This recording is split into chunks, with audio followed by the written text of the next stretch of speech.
do Antigo Testamento, livro do profeta Malaquias. Peço que você deixe a sua Bíblia aberta no capítulo 2, a partir do verso 10. Malaquias 2, versículo 10.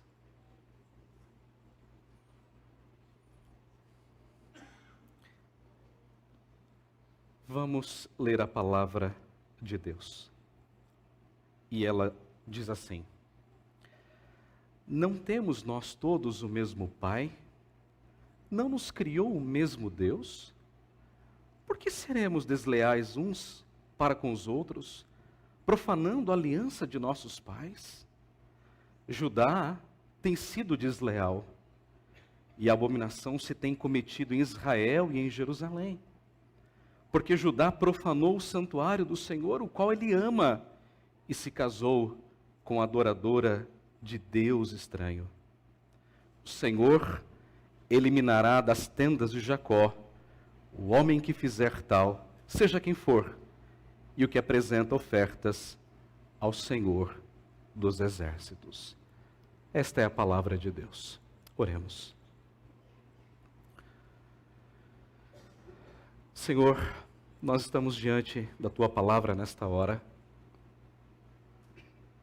E nós precisamos do auxílio do Teu Espírito, da Tua graça, para compreendermos a Tua vontade para a nossa vida. Nós desejamos ouvir nesta noite, não aquilo que queremos, mas aquilo que de fato nós precisamos.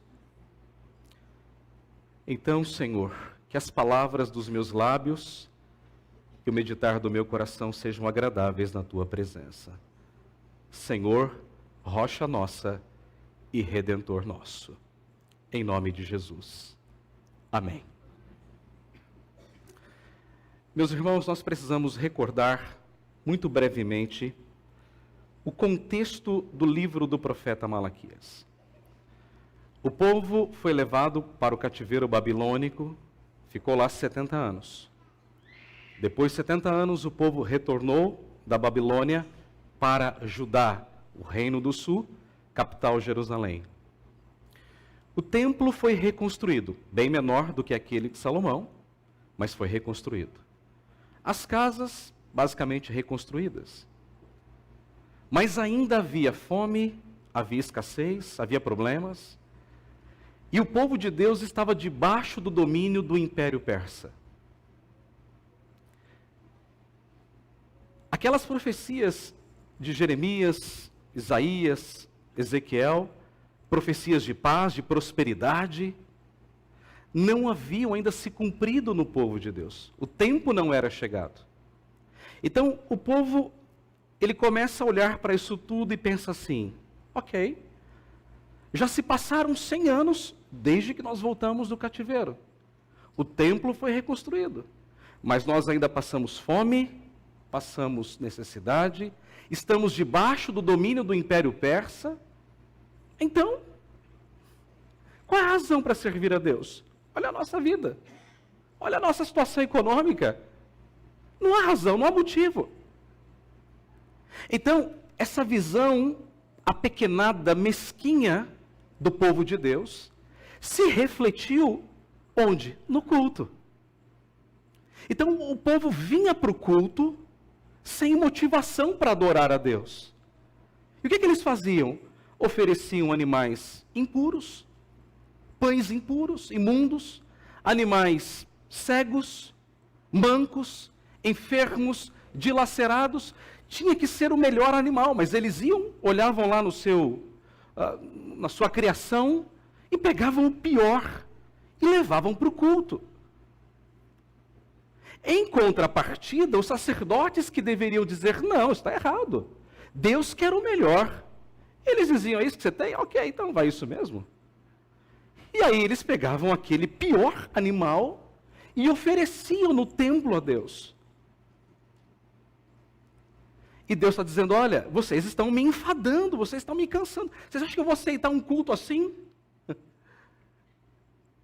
E pior, Os sacerdotes que deveriam representar Deus diante do povo como mediadores da aliança, como ensinadores, como mestres da lei, não faziam isso. A mensagem do domingo passado focou nisso. Os sacerdotes não estavam cumprindo o seu trabalho de ofertar a Deus o melhor e de ensinar o povo a adorar a Deus. Então é um problema duplo, do povo e da liderança religiosa.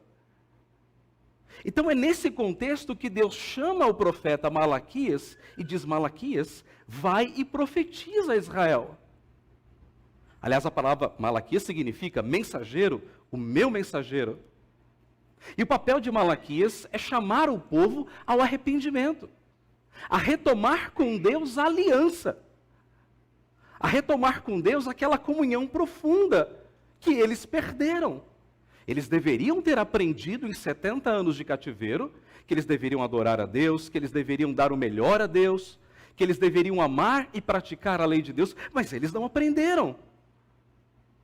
Então agora Deus chama o profeta Malaquias para exortar o povo e dizer: voltem a cumprir a aliança, voltem para o pacto, ofereçam a Deus o melhor de tudo.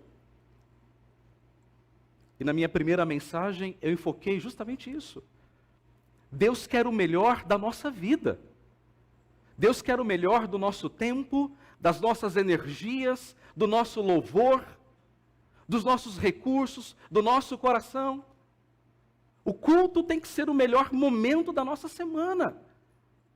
É onde tudo desemboca, aquilo que nós somos, aquilo que nós temos. O culto é a coisa mais importante que a igreja faz, é a adoração a Deus. A evangelização é uma consequência, mas o culto é central, é fundamental na vida da igreja do povo de Deus. Mas então, quando nós chegamos aqui no capítulo 2, versículo 10, o profeta Malaquias, ele chama a atenção do povo para um outro pecado que eles estavam cometendo na vida social, mas um pecado que se refletia no culto. E qual é o pecado que Malaquias está tratando aqui? O pecado do casamento misto. Embora a Bíblia não use esse termo, mas quer dizer o casamento entre o povo de Deus e o povo pagão, que não conhece a Deus, que não adora a Deus, que não tem vida com Deus. Então, Malaquias quer mostrar aqui, nos versos 10 a 12, que o casamento, ele é uma expressão da aliança com Deus. É uma expressão.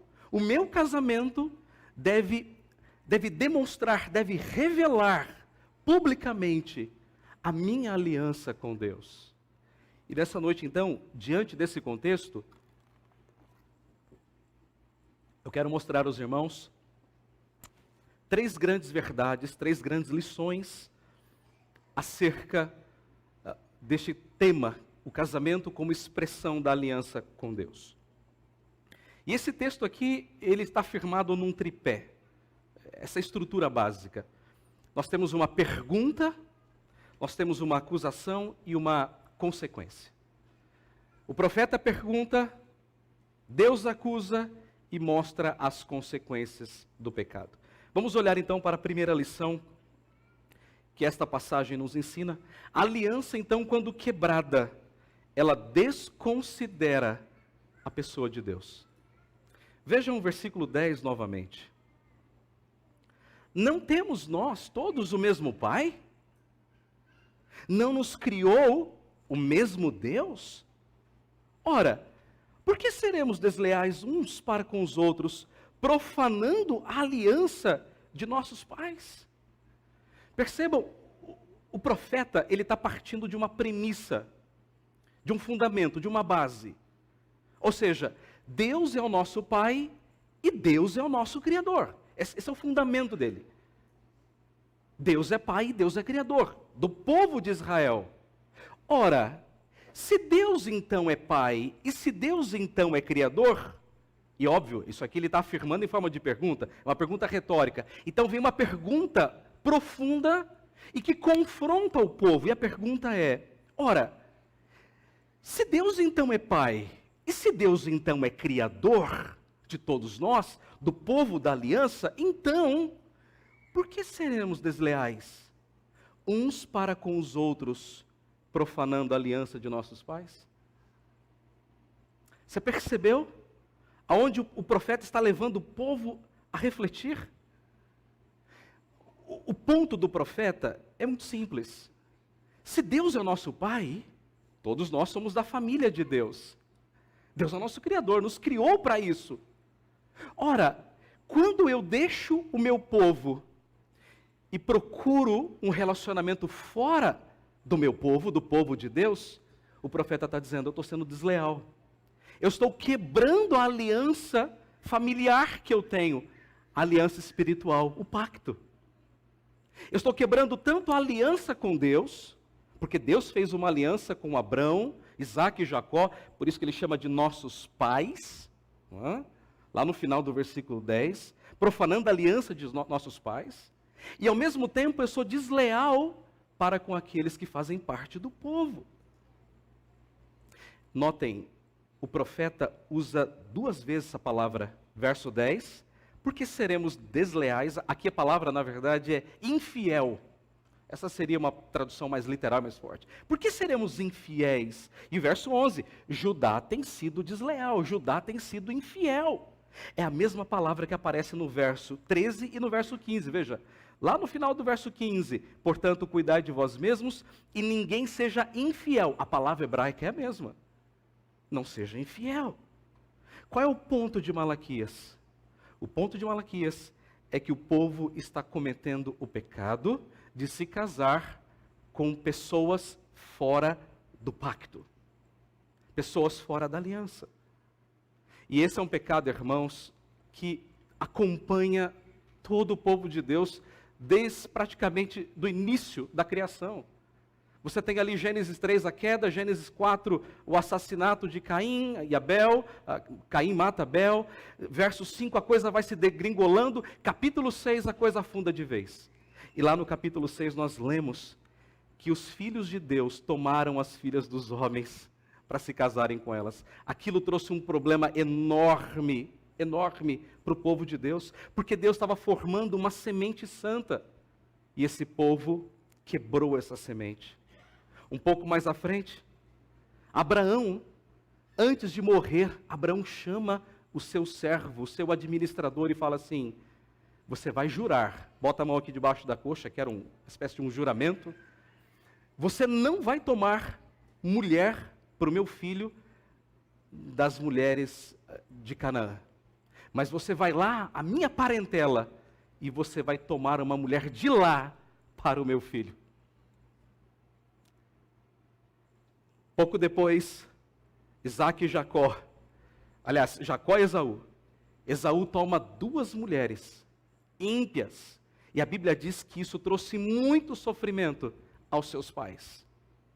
Mais à frente, na lei de Moisés, livro do Êxodo, capítulo 34, de 12 a 16, eu gostaria que você abrisse a sua Bíblia, para que você pudesse acompanhar essa leitura. Veja o que Deus diz. Êxodo 34. Abstente de fazer aliança com os moradores da terra. Para onde vais? Para que te não sejam por cilada, mas derribareis os seus altares, quebrareis as suas colunas, e cortareis os seus postes ídolos, porque não adorarás outros deuses, pois o nome do Senhor é zeloso. Sim, Deus é zeloso. Para que não faças aliança com os moradores da terra. Não suceda que, em se prostituindo eles com os deuses e lhes sacrificando, alguém te convide e coma dos seus sacrifícios. Note especialmente o verso 16. E tome mulheres das tuas filhas para os teus filhos e tuas filhas, prostituindo-se com os seus deuses. Façam que também os teus filhos se prostituam com os seus deuses. Não coloque em risco a sua família. É isso que Deus está dizendo. Na época dos juízes, o homem mais forte que já ouvimos falar, Sansão. Sansão se apaixonou por uma mulher filisteia. E a mãe falou assim, mas tem tanta moça bonita aqui. por que você vai lá? Ele disse, não, mas eu estou apaixonado por ela. Ela é diferente. Mas ele foi. E nós conhecemos o final de Sansão, não é? O final da vida dele foi trágico. E o homem mais sábio, nascido de filho de homem, filho de mulher, Salomão. Salomão teve mais de 1000 mulheres. A sua grande maioria, mulheres pagãs, adoradoras de deuses estranhos. E a Bíblia diz que aquelas mulheres perverteram o coração de Salomão. Salomão passou a sacrificar e adorar os ídolos, os deuses pagãos. Isso está em 1 Reis, capítulo 11. Quando o povo voltou do cativeiro babilônico, depois de 70 anos, 2 homens que foram importantíssimos na nação de Israel, Esdras e Neemias, quando eles descobriram que o povo estava casado com mulheres estrangeiras, adoradoras de deuses estranhos, um deles ficou muito bravo, arrancou os cabelos e a barba e sentou-se horrorizado, dizendo: o que é que vocês estão fazendo? Nós fomos para o cativeiro por isso, e agora vocês voltam de lá e estão cometendo exatamente o mesmo pecado que nos levou. Se você olhar no final do livro de Neemias, ele cita inclusive a história de Salomão. Ele fala: vejam o que fez Salomão. Olhem para o passado, vejam a história. Olha o que aconteceu. Mas quando a gente vai ao Novo Testamento, nós vemos o apóstolo Paulo, na segunda carta aos Coríntios, capítulo 6, dizendo assim: que comunhão pode haver entre trevas e luz? Isso é julgo desigual. Como é que alguém pode andar com outra pessoa e ter uma comunhão com ela, sendo que ela adora outros deuses? Que comunhão, porventura, pode haver entre trevas e luz? Entre os filhos de Deus e os filhos do mundo? E o apóstolo Paulo, na sua primeira carta aos Coríntios, no capítulo 7, ele diz assim: bom, se você ficar viúvo, não tem problema, você pode casar de novo, desde que seja o Senhor. Qual é o ponto, irmãos? O ponto é que Deus está claramente dizendo: não façam isso. Volte ao livro de Malaquias. Veja como é forte isso. Por que seremos desleais e infiéis, uns para com os outros, profanando, quer dizer, tornando a aliança que Deus fez em nada? Essa ideia de profanar, né? É tratar como algo comum, essa ideia, como algo sem valor. A segunda lição que essa passagem nos ensina é que a aliança, quando quebrada, ela é uma abominação aos olhos de Deus.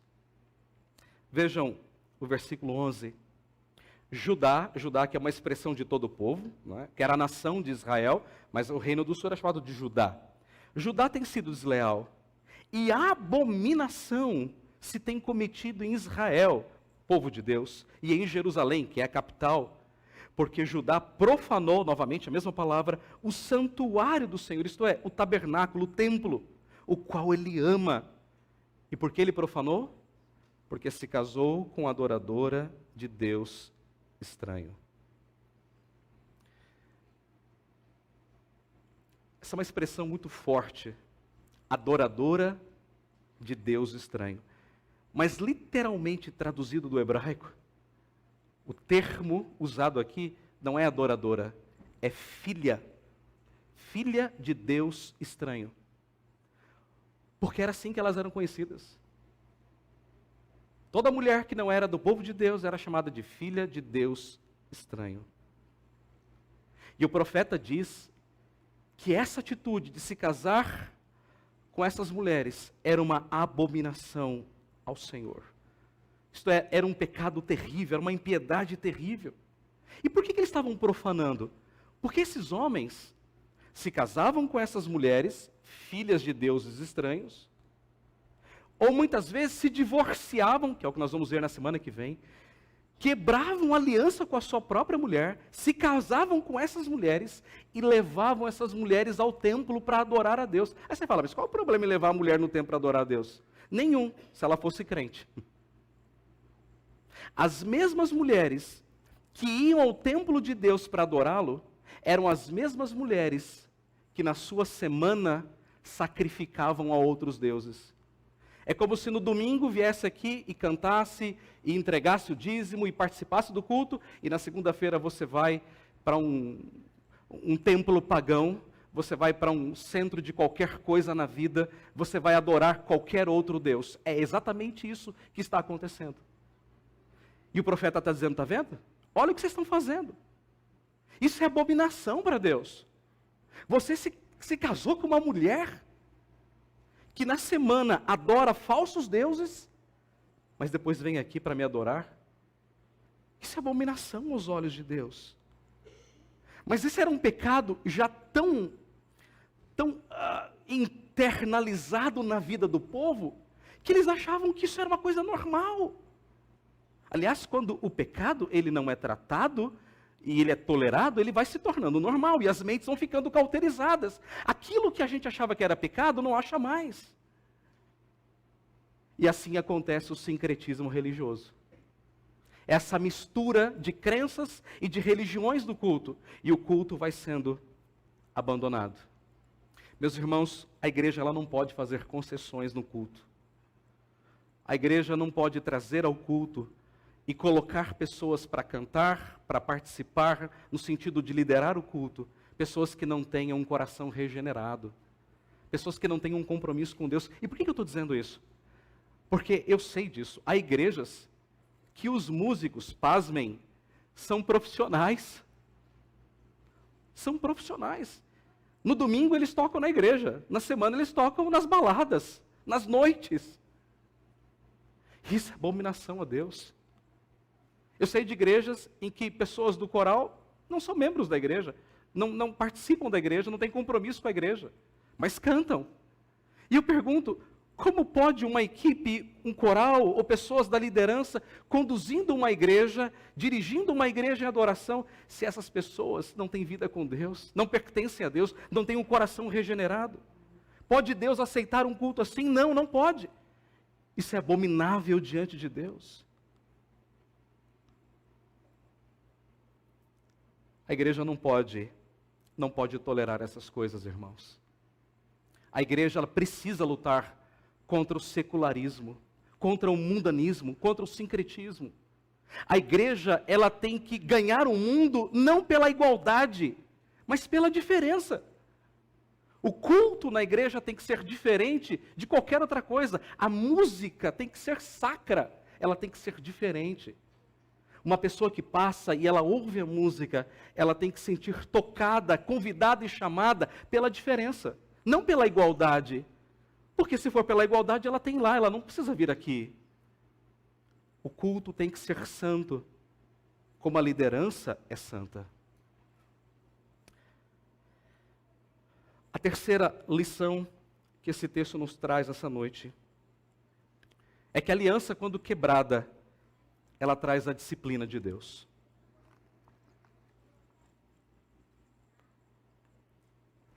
Versículo 12. O Senhor eliminará das tendas de Jacó o homem que fizer tal, seja quem for, e o que apresenta ofertas ao Senhor dos exércitos. Qual era a consequência nos dias de Malaquias? De homens se casarem com mulheres não crentes. A consequência é que eles seriam eliminados do povo de Deus. Não era morto, mas era colocado para fora. Ele não podia vir mais ao templo adorar a Deus. Ele quebrou a aliança com Deus. Aí você pode pensar assim, poxa vida, mas Deus era duro, né? Era mesmo. Sabe por quê? Porque o culto para Deus é uma coisa muito importante. O culto para Deus é uma coisa muito santa. E Deus não queria que o seu culto fosse corrompido. Que o seu culto fosse quebrado. Então Deus fala, tem que eliminar do meio do povo. ele não pode mais. Duro, não é? Mas Paulo foi tão duro quanto o Senhor Deus no Novo Testamento. Na igreja de Corinto, havia um jovem que dormia com a mulher do pai, a madrasta. Aí você fala, uau! E Paulo começa o texto dizendo assim, nem entre os gentios se ouviu tal coisa. Quer dizer, nem entre os descrentes se ouve um absurdo desse de um filho dormir com a madrasta. Mas entre vós existe. Aí você fala, esse é o final da história? Não é não. Tem coisa pior. E o que era pior é que a igreja de Corinto sabia disso. E Paulo diz, não chegastes a chorar, não chegastes a lamentar, vocês não fizeram nada. Nada. E Paulo fala, vocês não sabem que um pouco de fermento leveda toda a massa? Faz a massa crescer, não precisa ser muito. Vocês não sabem disso? É claro que vocês sabem. Então Paulo chega no final do capítulo 5 e diz assim, expulsai, pois, de entre vós o malfeitor. Com ele, nem comais. O comer aqui, não deixa ele participar da ceia. Ele não pode. Ele está profanando a mesa do Senhor. Paulo também tratou o pecado com dureza. E por quê, irmãos? Porque o nosso Deus é santo. Deus, ele quer um povo exclusivamente seu. Então, qual é o ponto de Malaquias? Deus, ele tem uma aliança com o seu povo. Deus tem uma aliança. E Deus não quer que o seu povo se misture a outros povos em termos de casamento. Isso não significa que você não possa comprar de um ímpio, cortar cabelo com um barbeiro que é ímpio, um mecânico que é ímpio, um colega de trabalho, ou ir à casa de um vizinho, não, nada disso. O ponto aqui é o casamento. O casamento. Deus não quer que o seu povo se misture a outros povos no casamento. Por quê? Porque isso representa uma quebra da aliança com Deus e uma deslealdade para com a família de Deus. E o apóstolo Pedro, na sua primeira carta, no capítulo 2, verso 9, diz que nós somos raça eleita, sacerdócio real, nação santa, povo de propriedade exclusiva de Deus. Exclusiva de Deus. De Deus. Então a igreja, irmãos, ela deve estar no mundo. Jesus disse isso. Eu não peço que os tires do mundo, mas que os guardes do mal. Então, a igreja, ela está no mundo para influenciar o mundo e não para ser influenciada pelo mundo. A igreja está no mundo para ser luz e não para abraçar as trevas. A igreja está no mundo para impactar o mundo e não para ser impactada pelo mundo. A igreja tem que ser diferente, irmãos, em todos os sentidos. No culto, na vida, nos negócios, na família, em todos os sentidos, a igreja precisa ser diferente. E eu quero concluir a minha mensagem nessa noite, trazendo uma reflexão profunda a todos nós. E eu quero falar isso com muito amor e de todo o meu coração pastoral. Casamento misto, relacionamento de namoro e casamento entre um crente e um descrente, à luz das Escrituras, é um pecado que desagrada a Deus. Deus, ele não quer um povo dividido. Deus não quer um povo sincrético, mundanizado. Deus quer um povo santo, exclusivamente seu. O casamento misto, irmãos, quer nós gostemos ou não, quer nós concordemos ou não, mas o casamento misto, ele traz prejuízos à nossa vida pessoal. Ele traz prejuízos à família. Ele traz prejuízos à igreja. Ele traz prejuízos. Não sou eu quem estou dizendo isso. É o nosso Deus. E isso é verdade. O casamento misto, ele esfria o crente na fé. Eu sei que você pode dizer assim, mas pastor, eu conheço alguém que se converteu. Eu também conheço várias pessoas.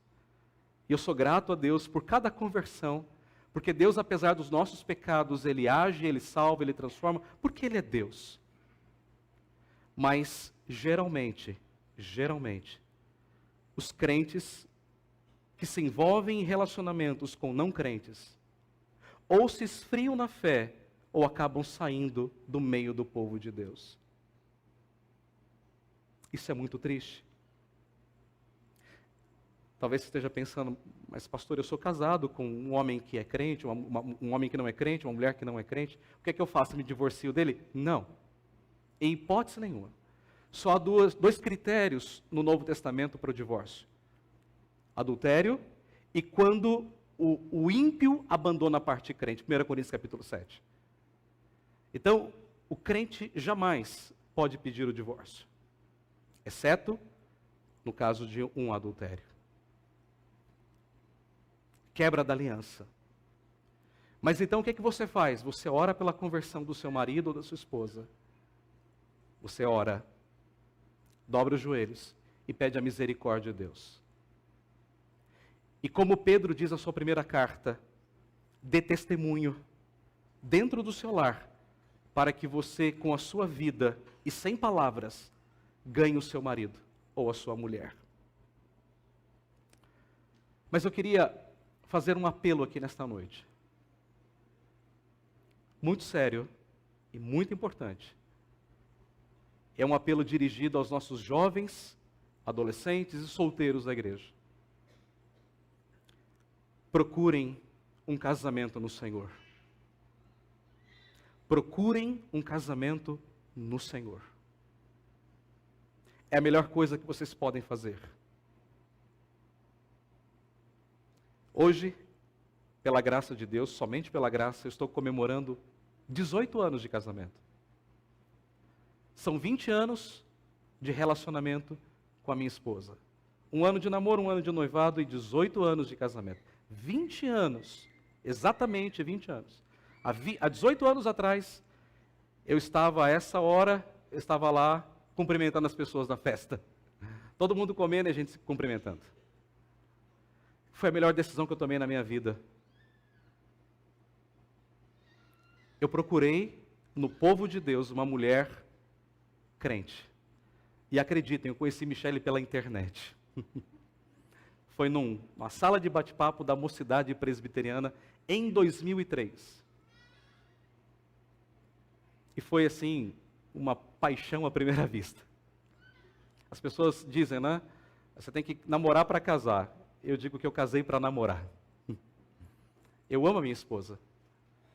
E eu divido com a minha esposa não só os corpos, o dinheiro, as contas, os filhos, mas eu divido com a minha esposa a mesma fé, o mesmo culto, as mesmas lutas e batalhas espirituais que ela e que eu vivo. Então, eu queria dar essa palavra de encorajamento aos nossos jovens. Procurem um casamento no Senhor. Você não vai encontrar, e não fique esperando, né, aquele jovem mais lindo do mundo montado num cavalo. Isso não vai acontecer, isso é coisa de filme. Não adianta esperar isso. Isso não vai acontecer. Isso é história de Disney, Hollywood, essas coisas. Isso não tem. O que você tem que esperar? Um homem, uma mulher, honestos, trabalhadores, e que, acima de tudo, amem a Deus. Tenham um compromisso com essa palavra gloriosa e bendita. Isso é o mais importante. Se você conseguir alguém com todos esses critérios e bonito, olha, aí você pode dar glória a Deus para o resto da vida. E tem, viu? Mas porque a beleza é muito relativa, né? Depende de quem olha. Depende de quem olha. É claro que isso é uma brincadeira, mas o meu ponto é muito sério. O meu ponto é, ore, ore. Note as pessoas ao seu redor. Eu me lembro quando eu ia nos trabalhos, eu ia para louvar a Deus, óbvio. Mas vocês não acham que eu não ficava assim de olho nas moças solteiras da igreja? Claro que eu ficava. Nos acampamentos da federação, pensando assim, será que aquela é a escolhida? Será? Aí você mandava aquela cartinha, ela dizia, não, você não é essa, né? Então ore, perceba. Mas uma coisa importante, descanse em Deus. Deus vai preparar para você uma pessoa, se você pedir a Ele, Senhor, me dá uma pessoa especial. serva do Senhor, servo do Senhor. Essa é a principal coisa. E eu tenho certeza que Deus vai te honrar no tempo dele. Se você já tem um casamento no Senhor, então volte domingo que vem para ouvir a segunda parte. Vamos orar. Nosso Deus e Pai, louvado seja o teu nome, pela tua santa e bendita palavra. Nessa noite, Senhor, nós somos confrontados com ela. Nós somos confrontados com a exortação do profeta, que nos mostra, Senhor, que o Senhor nos criou para termos uma aliança contigo e para vivermos no meio do teu povo. Então, Senhor Deus, nós pedimos a tua bênção para esta igreja e para o teu povo, para que todos aqueles aqui, Senhor, adolescentes, jovens, solteiros, que eles encontrem, Senhor, um casamento em Cristo Jesus. Um casamento regenerado pelo sangue de Cristo. Um casamento aliançado em Cristo Jesus. Ó Deus bendito, guarda-nos, guarda os nossos jovens, para não quebrarem a aliança do Senhor. Guarda os nossos jovens. Prepara, Senhor, para eles, homens e mulheres tementes ao Senhor, que te amem e que tenham o desejo de te servir. Ó Senhor, guarda a tua igreja. É o que nós te pedimos em nome de Jesus. Amém. Vamos nos preparar para a ceia do Senhor. Nós vamos, nesta hora, adorar a Deus juntamente com o nosso coral.